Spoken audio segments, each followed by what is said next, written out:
people, building real support beyond alpha. And of course, this is a mental health conversation. This is a mental health community connection talk for our alumni association. So many of what I'm going to say is going to be something that many of us are familiar with, or something that many of us can align with. Now, what is the real meaning of alpha? We say it every time, alpha, but most times that is where it ends. We check in. When we say how far, then we expect the person to just reply with I did, and then we move on. So, but yet behind that such exchange, you will understand that people are carrying a quiet battle that they did not explain. Beyond how far is job stress. Behind how far it is family struggle. Behind how far it is loneliness and burnout. So some of us left home after graduation. Many of us went to the diaspora or went to a new land after graduation. Many of us started a new life completely, even back home in Nigeria. Many started from the scratch. Many had new friends. Many went to the university. Different paths. We all choose different paths. So, but no matter where we are living right now, be it in Lagos or London, be it Ibadan or Houston, life comes for all of us. Many of us are happy whatever we are doing right now, and many are not. And I've seen a lot of people who say my life is perfect. So most times what I tell people is, if your life is perfect, it's either life is messing with you or you are lying, because life will come for all of us. So that is why today's conversation is titled Make We Dey Check on Our People. It is a call for us to go beyond casual chat and start building real support system for our mental health, for our career, and for our sense of belonging. So why does this conversation matters? We need to look at the mental health angle. Here's the truth. Life after school isn't always rosy picture that we all imagine. Many of us are faced with rejections, letters, financial pressure, or the quiet feeling of starting all over again. I remember when I finished my NYSC and I served in Abuja, and all my life I've lived in Ife. I don't know anybody in Abuja. As a matter of fact, where I served, I didn't even talk to anybody about retention, that, hey, I want to work here. I just move on. Basically, I just move on. I'll figure it out. That's it. Many of us are with that stage right now. We just want to figure things out. So it is easy to stroll through our WhatsApp or Instagram and think everybody else has figured it out.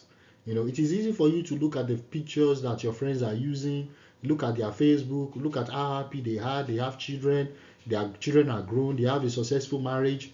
It is easy for us to determine that in our living room or in our bedroom and think our own life is not perfect. But most of us, if not all of us, we are just trying to figure out things every day, and that's it. All of us, we have one thing or the other going on. So, and that is why mental health matters here. It is okay to reach out to people. I believe it rightly. I genuinely think it is okay if you are broke. It is okay if you have something, you need financial help. I genuinely, and I'm saying this with all due respect, I genuinely think it is okay to reach out to people. But what I really want us to concentrate here is that we need to know boundaries. Boundaries is part of the healthy conversation. So it is not okay for people to be pretending. So for example, if you reach out to somebody that you need assistance financially, and the person is telling you, I'm not also okay, I'm also struggling, I think it is better for you to understand that that person is saying the truth. Because most times what we discover is that many people just think because somebody is living in the diaspora, or somebody is in France, London, wherever it is, you think they are okay. The truth is that they are not. They are not okay. So boundaries really matters. No, we also need to have a normalized conversation. We need to have a conversation about within our alumni. So we need to practice genuine concern and compassion. We need to practice genuine concern. There are ways we can show love to each other. Many people, I discover some of our colleagues lost their parents, lost a family member. This is where we come in. How do we support these people? What are the things we need to do to support people? Okay, somebody is struggling. I know a lot of people who have a project and they want to do. For example, somebody in my university alumni reached out to me one day and he told me he's trying to start a business of fishing and he really needs capital and he's trying to reach out to me to see where I can support him. I sent him a sum of money, and a few years ago he reached out to me that I should send my account number. He said he wanted to send me back the money and he want to send it in, I don't know how it is called, but he will add money to it. I told him no need for that. I told him no need for that. Continue doing your business, all is well. Just continue. I was so elated when he reached out to me and said he want to send me back the money. So many of us in our alumni might want to start a business, a project. How do we help? How do we support each other? So there is nothing bad if people share their businesses on our platform. Yeah, this is December now. There is a lot of things going on. If somebody is selling chicken, for example, and many of us still have people at home that we can say, hey, can you please supply this chicken to my church members or my family members? Those are practical ways that we can check on each other and support each other. So the science of helping others, psychologists call this an other-oriented approach to well-being. It means we don't only take care of ourselves, but we also take care of other people. So research by Roosevelt and colleagues in 2024 shows that helping others through listening, volunteering, or small acts of kindness, it will reduce stress and it boosts happiness and improves mental health resilience. So Fombi Poffer from France once said, no good deal is selfless. So turns out she was right. Helping others helps you. It improves mood, increases purpose, and it deepens human connection. Few months ago, I went to the gas store, and there was a young man behind me who told the clerk, the checkout lady, said, I don't want you to collect money from that guy. And I was looking at the guy, I was feeling so embarrassed. I said, why will you want to pay for my gas? I can pay for my gas. And the truth is, at that time, I couldn't pay for my gas. I was asking that they should put $10 in my gas because that's all I could afford. Then I told him, I said, why do you want to pay for my gas? He said, you don't remember me. I said, I don't remember you. He said, few years ago, I was at the store and I forgot my wallet at home. And you and your wife choose to pay for my. I said, it's been long because my daughter, my first child at the time was just like 3 months old. And she's now 9. I forgot so that I said I remember, but I've forgotten. He said, yeah. He said, so today is for me to pay back. Sometimes many people do not understand when we do good to people, it comes back in return to us. So when you check on a friend, when you share his story, when you share something with them, when you help out, we are not only helping them, we are also helping ourselves. So we are strengthening our own mental health as well. So it is not about them. It is also about us. So where do we go from here? From me to we, our shared responsibility. So when we all graduated, we stepped into different worlds. Some of us got a job. Some of us started business. And some of us are still searching for stability. But that shared history we built, lectures, the canteen gist, the final year stress, that's our foundation. Many of us shared a lot of things with people, a lot. Many of us see some people as our friend. I remember when I was in secondary school, one of my close allies was Lara. Lara is very close to me. We were so close. These days when Lara sends message to me, she'll be using SAR for me. It's kind of embarrassing to me, but I don't know why. So sometimes it's because we shared a lot of things, and I'm just looking at how come we are not using SAR for each other, and that is what life do to you. Because you've seen somebody for so long, you just want to show respect to them. So it is not a disrespect also, but that is what our life has taken turns on all of us. So here is this thing. Success is rarely solo. The classmate you help today could be the one who will help you tomorrow. It is not competition. As a matter of fact, I like the way our alumni has been operating. We are not operating on the competition level. All of us, we reach out when we can. I remember a few days ago, Ogujimi called me and I was on my way to work. We spoke at length. He asked me a lot of questions. I asked me a lot of questions. Even though it's been almost 15 to 20 years that we've even talked. Because we spoke and I really felt it. My children were asking me, who is that? I said, a friend. They said, wow, that's good. A friend of yours. You spoke like almost 20 minutes. And that is what we are here to do, to support each other. So loneliness is hard. Even when you have people around you, that is where we come in as a network. We need to start checking on ourselves. It doesn't have to mean fixing someone's problem. Sometimes we just need to check on ourselves and ask each other, how do I do this better? How do we help out? What are you facing? What are you struggling? I remember when I was in the university, so many times I stay in church with Tolulope Adeshuyi. Adeshuyi now Ajibade. Because myself and Tolu, we went to the same primary school, then we went to the same secondary school. When I was writing a lot of papers, I would send it to Tolu at the time, and she will look at it, she will fix it, and she will return it back to me. Those are the things we can do for each other. Many times when we talk about assisting each other, a lot of people just think about money. There is so many things we can give to each other that is beyond financial help. Checking on each other, giving advice. Oh, how can I come to London? How can I do this? How can I do something with my business? This is what I do. I've seen a lot of people who I went to university with, and they reach out to me. There was a time my parents wanted to do borehole, and somebody posted it on our group in my university group, and he said I do borehole, and I said okay, you will need to do this for my parents. We supported each other. He did the borehole for my parents, and we paid. Those are just the little ways we can show compassion and assistance to ourselves. Those goes beyond how far and how you did. So the little moment will change so many things. So moving from WhatsApp group to real support, we already have a WhatsApp group. So what is it that we can do to make it more meaningful? I remember a few months ago, Lara was posting some things that is generating a lot of conversation where people can ask questions. They were talking about what is going on in their life. These are things we should continue to do. For example, now many of us are on the platform today. We have almost like 14, 15 people. We are sharing thought. It doesn't mean I'm perfect. It doesn't mean you are not perfect. This time it is me presenting. Next time it can be somebody else. We need to host something. How can we add value to ourselves? We need to start asking that question. How can we add value? I've followed Ajibade Deji on LinkedIn. There's so many seminars he does or he attends. I'm happy for him. I'm really glad that I can align with him because we are colleagues. We went to the same school. So how do we support each other? Many of us have LinkedIn pages. Many of us have Instagram. You can post it on the WhatsApp group. Let's follow each other. Let's support each other. Oh, I make shoes. Like a few months ago, I have a problem with my leg, and I need to make some shoes. There was a lady who I followed on Instagram. I sent a message to her, and she sent those shoes to me. And I felt so good. As a matter of fact, at work, some people even ask me, where do you buy those shoes? I say, oh, they made these shoes for me from Nigeria.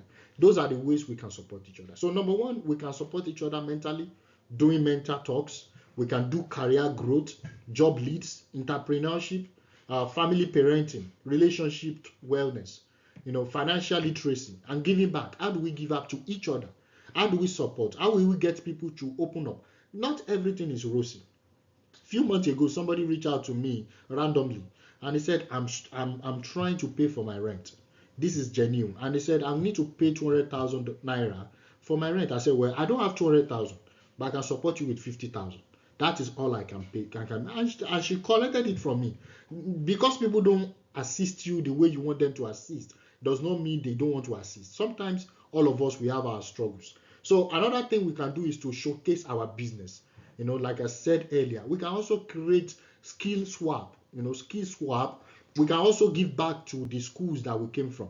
Few months ago, I reached out to Adventist Secondary School, and I spoke to one of our teachers at the time, and I said, I want to be giving out this amount of money as a foundation for anyone who graduates as the best literature student. And I sent the money to them, and they sent me picture. I don't even know the person that won the prize of the best literature student, but these are ways we can give back. And a few weeks ago, I was talking to my wife. I said, if God can help me, I want to make this to be a donation that I can sponsor somebody for their university or for their master's program. I don't have much, but I can start saving on it. These are things we can do to help our school to help. It doesn't necessarily to be collective. It can also be a personal assignment. So we can create a check-in Friday. Every Friday, members can drop a small note. I am grateful for this week. It's been tough. Many people are experiencing a lot of things.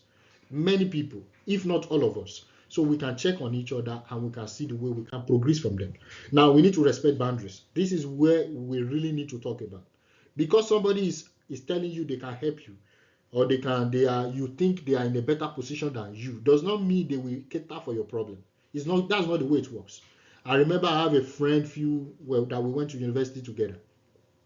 When the wife was in the delivery, he reached out to me. He said, "Hey, why my wife is in delivery? Can you support me with something?" I sent money to them for the whole thing. Then 2 years later, he's telling me that my daughter wants to do a birthday. Hey, why? How can you support? I have to tell him. I said, wait a minute. Your daughter is going to be 2. So you are telling me you don't have preparation for this whole thing. You just want to be reaching out to people. That's not the way life works. I have my own children too. I don't celebrate birthday, not because I'm broke. It's because I don't have the plan for it. We need to respect boundaries. We need to respect balance. So while we build this support network, we need to balance it. Not everyone will always be available. That is the reality of life. And that is okay. You need to respect limit. It is part of love. I'm not going to ask my wife cannot go to work for 12 hours and she comes back and I say, tonight I want I want pounded yam and a four. This is somebody who's tired.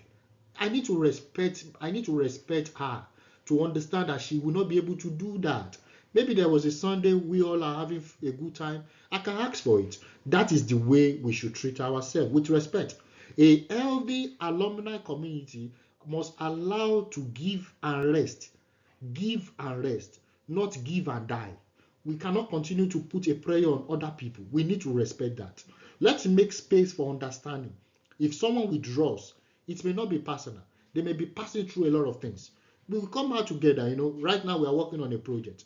Some people will support, some people will not support. It's not because they don't want to support. You don't know what people are passing through. So we shouldn't be making judgment. It is not okay. So we need to support and shouldn't feel heavy. It should be out of mutual respect. It should be kind and it should be safe. It should be kind and it should be safe. So beyond location, we are all in one circle. Let us get that. Let's stop dividing ourselves between home base and abroad. We shouldn't be doing that. We are all the same. We are all brothers, we are all siblings, we are all friends. We literally all grew up together. All of us, we spent 6 years of our lives together in the same class.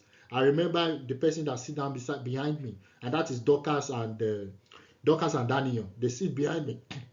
And the person that sit beside me when we were in school at the time was Tolu Mishori. We all shared a lot of times together. We came to class every day for the past 6 years. That we make a lot of friends. We were able to keep in touch with some, and we're not able to keep up with some. It is not because we are selfish. It is because the way life is. I remember anytime Tayo calls me, we speak at length. We talk. Even though we don't talk every day. If Tayo upload a picture, I'm the first to like it. If I do the same thing, I'm the first to reach out. That is the way life is. It doesn't mean because we don't talk every day that we hate each other. It's because life comes in different parts. So everyone's journey comes with prayer. Someone abroad might be struggling with isolation. That is true. A few days ago, we were called that one of our brothers in Oklahoma committed suicide. And we discovered that he committed suicide because nobody was checking on him. He just had a twin, and the wife said it has been so tense, and nobody, unlike Nigeria where people come and help you, here nobody cares to help you. Everybody's their own, and that is why the young man committed suicide. He just finished his doctorate degree. So sometimes a lot of people are facing through a lot of challenges. So because they are in America does not mean they are okay. So we share the same root, we share the same laughter, the same memories. That bond goes beyond distance. So support not one another should not be something we should always ask for. It should be something we should always willing to give. I am because we are. Across Africa, there is a shared understanding that community makes us who we are. In Southern Africa, for example, there is something we call Ubuntu. I am because we are. It is the same spirit of parent and grandparent lived in Nigeria where when neighbors cared for each other, children and families, they stood together through joy and hardship. So Ubuntu reminds us that our identity and strength comes from connection, not from isolation. I shared, if my children are doing birthday, I shared it on my WhatsApp, I greet them. I see a lot of my colleagues, they reach out. For example, a few months ago, something happens just 5 hours away from us in San Antonio, in Central Texas, where there was a lot of heavy rain and a lot of people died. Trust me, a lot of my colleagues from Adventist Secondary School reach out to me. Some of them even called me. Hey, hope you and your family are safe. I was flabbergasted. I was like, what's going on here? People, they show so much love to me. I have to be telling people that it does not happen, it did not happen in my area, and it's 5 hours away. But the genuineness, the love of reaching out. Sometimes some of our colleagues that I'm able to see their WhatsApp, for example, they post their children's birthday greetings. I reach out to them. I even tell them, oh, this child look like you. This child must look like your husband. That is the way we can show real, genuine love to ourselves. So when you reach out to someone, you need to remind ourselves that we are not only talking to that person, we are also talking to ourselves. So we rise higher when we rise together. So call for action. How do we go from here? Number one, so we can move forward. Let's make our WhatsApp group more than a chat room. Let's schedule our first quarterly seminar. We are going to 2026. We need to have a schedule. Let's reach out to people who want to talk, who want to reach out awareness.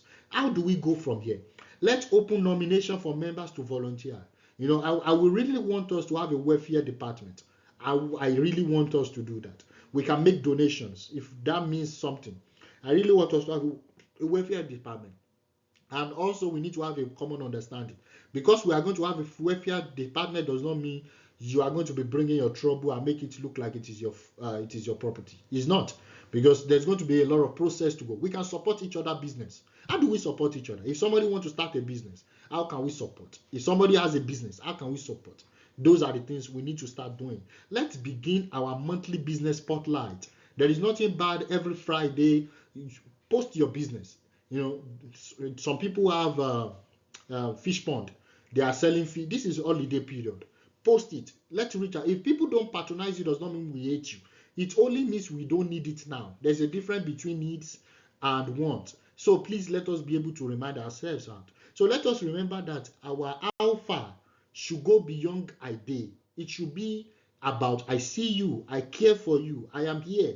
Come talk to me. So every effort adds up to something, and it's always beautiful. So in a closing reflection, in the end, make we dey check on our people isn't just a saying. It is a mindset. It is a movement. We can't always fix everybody's problem. That is the sure thing. Everybody, as a group, as an alumni, we cannot always fix people's problem. So, and all of us, we need to agree. We need to know that that is a fact. Because you reach out to me does not mean I will solve your problem. That's not what it means. But we can build a community where no one feels forgotten. Few weeks ago, I was told that one of my colleagues in university committed suicide.